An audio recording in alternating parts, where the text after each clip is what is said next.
We have team coverage as we continue to track Tropical Storm Isaias.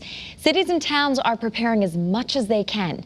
The Emergency Operations Center is up and running in Hartford, and Channel 3's Carolina Cruz will have more on how the state and Eversource are getting ready. But first, let's go out to Channel 3's Roger Suzanne, and he's live along the shoreline in Westbrook. And Roger, how are they getting ready there?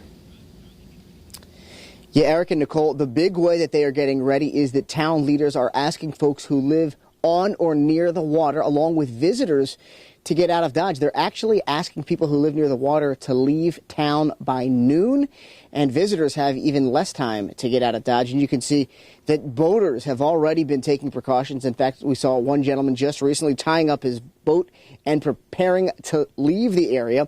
And all visitors are being asked to do the same thing here in Westbrook within the next 3 hours. The Emergency Management Department is asking all tourists to evacuate by 8 a.m. And again, if you live along the water or are adjacent to it, the town says you should leave by noon.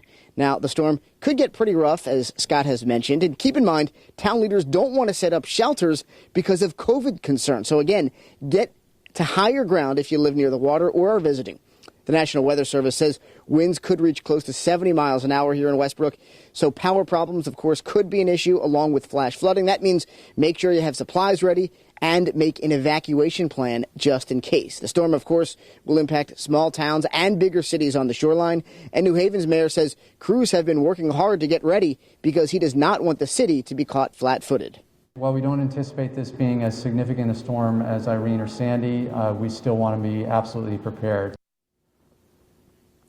Now, coming up in half an hour, we're going to talk more about how boaters are getting ready for this storm.